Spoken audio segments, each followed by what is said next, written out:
Hello friends, welcome to our YouTube channel. इस video में हम लोग देखेंगे यूपीएससी सीएससी के 2018 का जीएस 2 पेपर के बारे में। तो चलिए शुरू करते हैं। ये रहा आपका बेसिक इंस्ट्रक्शन, आप देख सकते हैं। इसमें 1 से 10 तक आपका क्वेश्चन है जो कि आपको 150 वर्ड्स में देना है और 11 to 20 आपका 250 वर्ड्स में देना है। ये बेसिक इंस्ट्रक्शन आप देख लीजिएगा। हम लोग मेनली फोकस करते हैं क्वेश्चन पर। तो चलिए शुरू करते हैं। पहला क्वेश्चन है आपका, in the light of recent controversy regarding the use of electronic voting machine EVM, what are the challenges before the election commission of India to ensure the trustworthiness of election in India. मतलब कि electronics voting machine जो EVM रहता है, इसके इस्तेमाल से संबंधित हाल के विवाद के आलोक में भारत में चुनावों की विश्वासनीयता सुनिश्चित करने के लिए भारत के निर्वाचन आयोग के समक्ष क्या क्या चुनौतियां हैं। ठीक है, जैसा कि कभी कभी क्या होता है ना, ईवीएम बोला जाता है, ईवीएम में कुछ मशीन में प्रॉब्लम आ गया है या फिर मतलब अलग अलग पॉलिटिकल पार्टी द्वारा अलग अलग कमेंट किए जाते हैं। तो उसी रेस्पेक्ट में आपको ये क्वेश्चन पूछा गया कि क्या क्या चैलेंजेस मतलब फेस करना पड़ता है ईवीएम के रेस्पेक्ट में। ठीक है, ये भी अच्छा क्वेश्चन है। अगला क्वेश्चन नंबर 2 में है, whether national commission for schedule caste जो कि एनसीएससी होता है can enforce the implementation of constitutional reservation for the schedule caste in the religious minority institution. यहाँ पूछा गया कि क्या राष्ट्रीय अनुसूचित जाति आयोग जो कि एनसीएससी होता है वो धार्मिक अल्पसंख्यक संस्थान में आपका अनुसूचित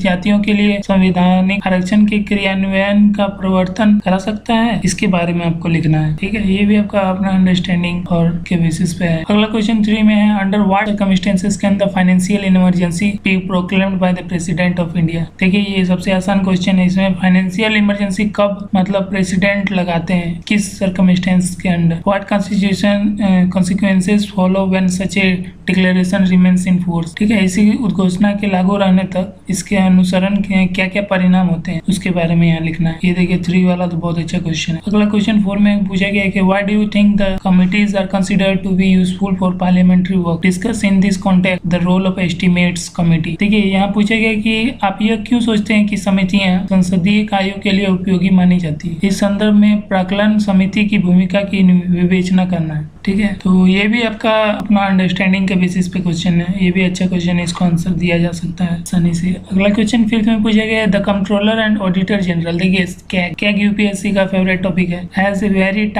vital role to play, explain how this is reflected in the method and terms of appointment as well as the range of power he can exercise. देखिए, नियंत्रक और महालेखा परीक्षक सीएजी जो होता है उसको एक अत्यावश्यक भूमिका निभानी होती है। इसमें आपको व्याख्या करना है कि किस प्रकार उसकी नियुक्ति की विधि और शर्तों के साथ उन अधिकारों के विस्तार से परिलक्षित होती है, इसका प्रयोग वह कर सकता है। इसके बारे में आपको लिखना है। देखिए, इसके लिए आपको केक के बारे में जानकारी होना चाहिए, क्या आपका स्टैटिक पोर्शन है। ठीक है, तो ये भी अच्छा क्वेश्चन है। अगला क्वेश्चन की ओर बढ़ते हैं। तो 6 में पूछा गया कि policy contradictions among various competing sector and stake holder have resulted in inadequate protection and prevention of degradation to environment. देखिए, इन्वायरमेंटल से क्वेश्चन पूछ दिया है। Comment and relevant illustration comment करना है। यहाँ पूछा गया कि विभिन्न प्रतियोगी क्षेत्रों और साझेदारों के मध्य नीतिगत विरोधाभासों के परिणाम स्वरूप पर्यावरण के संरक्षण तथा उसके निम्नीकरण की रोकथाम अपर्याप्त रही है, सुसंगत अवधारणाओं सहित टिप्पणी करना है। देखिए, ये आसान क्वेश्चन है, इसको आसानी से किया जा सकता है ये 150 वर्ड्स में। अगला क्वेश्चन 7 में पूछा गया है, appropriate local community level health care intervention is a prerequisite to achieve health for all in India. देखिए, health for all in India के बारे में पूछा है। ये देखिए, ये भी बहुत अच्छा क्वेश्चन है, इसको आसानी से किया जा सकता है। बोला गया कि भारत में सभी के लिए स्वास्थ्य को प्राप्त करने के लिए समुचित स्थानीय सामुदायिक स्तरीय स्वास्थ्य देखभाल का मध्य क्षेत्र एक पूर्वापेक्षा है। ठीक है, इसके बारे में आपको व्याख्या करना है। ठीक है, इसके लिए आपको जैसे कि जीएस 2 में बताया गया था कि ये बेसिकली आपका जितने भी क्वेश्चन रहते हैं स्टैटिक का सिर्फ आपको अंडरस्टैंडिंग मतलब हल्का फुल्का रहना चाहिए, उतना डीपली भी नहीं, लेकिन आपको करंट अफेयर्स से टोटली आपका लिंक करना होगा इसके जीएस 2 में। अगर जीएस 2 में करंट अफेयर्स मिस कर देते हैं तो आप आंसर राइटिंग में प्रॉब्लम हो जाएगी। अगला क्वेश्चन 7 में पूछा गया है कि approximate local community level health care intervention is a prerequisite to achieve health for all. ये तो हो गया। 8 में फिर है ई गवर्नेंस के बारे में पूछा है। ई गवर्नेंस भी यूपीएससी का फेवरेट टॉपिक है। E governance is not only about utilization of the power of the new technology but also much about critical importance of the use value of information. देखिए, इसके लिए आपको कोई मतलब static portion का उतना ही नहीं है, आप अपने से अंडरस्टैंडिंग बेसिस पे आप इसको इसका आंसर कर सकते हैं। 10 मार्क्स इजिली आप गेन कर सकते हैं 8 में। अगला 9 में पूछा गया है कि India's relation with Israel have of late acquired a depth and a diversity which can not be rolled back. Discuss. Bharat के इजराइल के साथ संबंधों ने हाल में एक ऐसी गहराई एवं विविधता प्राप्त कर ली है कि जिसकी पुनर्वापसी नहीं की जा सकती। इसके बारे में आपको बताना है। देखिए, इंटरनेशनल रिलेशन से क्वेश्चन है, इसको भी आसानी से किया जा सकता है। जैसे कि हम लोग जानते हैं भारत और इजराइल का बहुत ही अच्छा रिलेशन रहा शुरू से ही। अगला क्वेश्चन 10th में पूछा गया है, a number of outside power have entrenched themselves in Central Asia, which is a zone of interest to India. Discuss the implications in this context of India's joining the Ashgabat Agreement 2018. देखिए, मध्य Asia है, यहाँ पे पूछा गया है कि जो भारत के लिए एक क्षेत्र है, इसमें अनेक ब्रह्म शक्तियां ने अपने आप को संस्थापित कर लिया है। इस संदर्भ में भारत द्वारा यहाँ पूछा गया ये एग्रीमेंट है, अशगाबत करार 2018 में शामिल होने के निहितार्थों पर चर्चा करना है। ठीक है, तो इसके बारे में इससे पहले आपको अशगाबत एग्रीमेंट 2018 के बारे में आपको इन्फॉर्मेशन कलेक्ट कर लेना है, उस बेसिस पे आपको आंसर देना है। अगला क्वेश्चन 11 में पूछा है कि वेदर द सुप्रीम कोर्ट। देखिए, यूपीएससी का एक फेवरेट टॉपिक सुप्रीम कोर्ट भी है, यहाँ से भी क्वेश्चन पूछता ही है। Whether the Supreme Court judgment July 2018, देखिए ये करंट का क्वेश्चन पूछ दिया है, can settle the political tussle between the lieutenant governor and the elected government of Delhi. Examine, यहाँ पूछेगा कि क्या उच्चतम न्यायालय का निर्णय 2018 में जो जुलाई में दिया गया था, दिल्ली के उप राज्यपाल और निर्वाचित सरकार के बीच राजनीतिक कसमकस को निपटा सकती है। इसके बारे में आपको लिखना है। तो इससे पहले आपको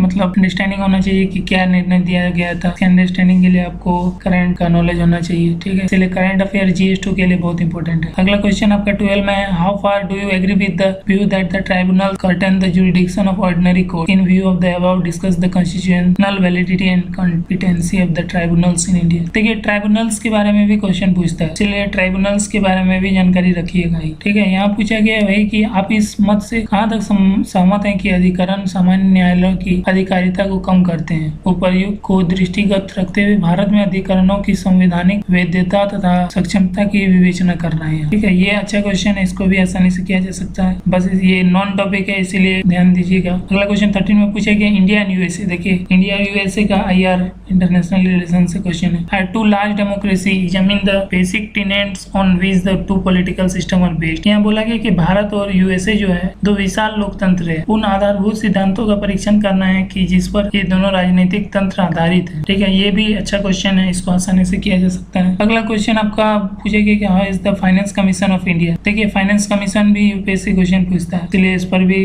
जानकारी रखिएगा। यहाँ बोला गया कि how is the finance commission of India constituted, तो किस प्रकार मतलब गठन किया जाता है। What do you understand, what do you know about the terms of reference of the recently constituted finance commission. Discuss, तो हाल में गठित वित्तीय आयोग के विचारार्थ विषय टर्म्स ऑफ रेफरेंस के बारे में आप क्या समझते हैं, इसके बारे में आपको लिखना है। तो इसके लिए आपको फाइनेंस कमीशन ऑफ इंडिया किस तरह कंस्टिट्यूट होता है, इस सब का नॉलेज होना चाहिए। शॉर्ट नोट्स आप बना लीजिएगा हर एक चीज पर, जिस पर आपको शॉर्ट नोट्स न मिले आप गूगल पे डायरेक्टली सर्च करके शॉर्ट नोट्स बना के प्रिपेयर कर सकते हैं। अगला 15 में आपको पूछा गया assess the importance of the panchayat system. देखिए, पंचायत लोकल गवर्नमेंट से भी क्वेश्चन रहता है, इसका वही पूछा गया है कि panchayat system in India as a part of the local government. Apart from government grant, what sources the panchayat can look out for financing developmental project. यहाँ भारत में स्थानीय शासन के एक भाग के रूप में पंचायत प्रणाली के महत्व का आकलन करना है। विकास परियोजनाओं के वित्तीय के लिए पंचायतें सरकारी अनुदानों के अलावा और किन स्रोतों को खोज सकती है, इसके बारे में यहाँ लिखना है। ठीक है, तो इसके लिए लोकल गवर्नमेंट का नॉलेज होना चाहिए। लोकल गवर्नमेंट हम लोगों का पॉलिटी में है, को रेफर करेंगे। अगला 16 में पूछा गया है कि म्युनिसिपैलिटी। देखिए, म्युनिसिपैलिटी भी आपका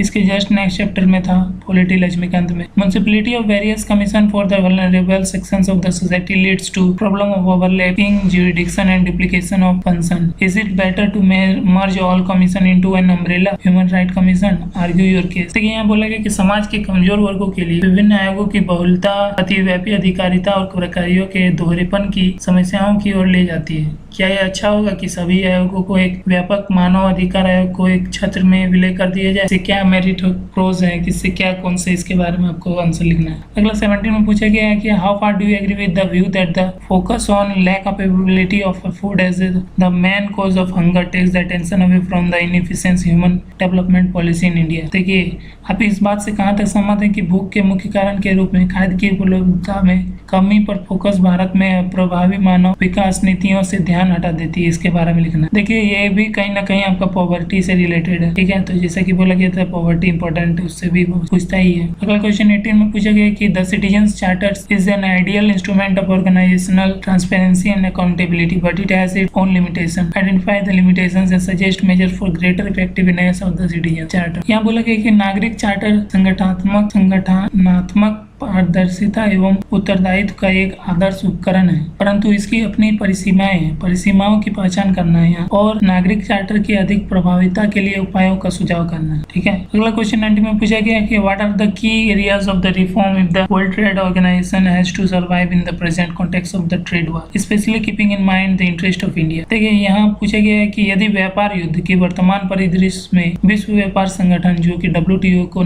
जिंदा बने रहने हैं, तो उसके सुधार में कौन कौन से प्रमुख क्षेत्र हैं, विशेष रूप से भारत के हित के लिए आपको मतलब बताना है, ठीक है। अगला क्वेश्चन 20 जो कि आखिरी क्वेश्चन है इस क्वेश्चन पेपर का, बाद हम लोग बात करेंगे इसके डिफिकल्टी लेवल के बारे में। In what ways would the ongoing US Iran nuclear pact controversy affect the national interest of India, how should India respond to this situation. देखिए यहाँ पूछा गया कि इस समय जारी अमेरिकी ईरान नाभिकीय समझौता विवाद भारत के राष्ट्रीय हितों को किस प्रकार प्रभावित करेगा, भारत को इस स्थिति के प्रति क्या रवैया अपनाना चाहिए, इसके बारे में लिखा है, इसके बारे में आपको लिखना है। तो देखिए ये भी आपका इंटरनेशनल रिलेशन से क्वेश्चन है, इसमें देखिए आपका क्या सजेशन है उसको पूछा गया है, ठीक है। तो ये आपका क्वेश्चन रहा। हम लोग डिफिकल्टी लेवल के बारे में देखें तो देखेंगे फर्स्ट में जो था इलेक्ट्रॉनिक वोटिंग मशीन के बारे में, ये आपका इजी क्वेश्चन है। अगला क्वेश्चन 2 में आपका जो है NCSC था, ये आपका देखिए नॉन टॉपिक है, इसीलिए आपको easy to moderate level question है ये। नेक्स्ट 3 में आपका फाइनेंशियल इमरजेंसी, ये आपका इजी क्वेश्चन है, इसको कर लेना चाहिए। 4th में आपका है इजी टू मॉडरेट लेवल है। 5th में आपका इजी टू मॉडरेट है। 6th में आपका इजी टू मॉडरेट है। 7 में आपका इजी है। 8 में इजी है। 9 में आपका इजी है। 10 में आपका इजी है। 11 में आपका इजी टू मॉडरेट है। 12 में आपका मॉडरेट है। 13 में आपका इजी टू मॉडरेट है। 14 में आपका इजी टू मॉडरेट। 15 में आपका इजी है। 16 आपका इजी है। 17 आपका इजी है। 18 आपका मॉडरेट टू हाई लेवल भी कर सकते हैं इसको। 19 का आपका मॉडरेट लेवल है। 20 आपका इजी है। तो ये आपका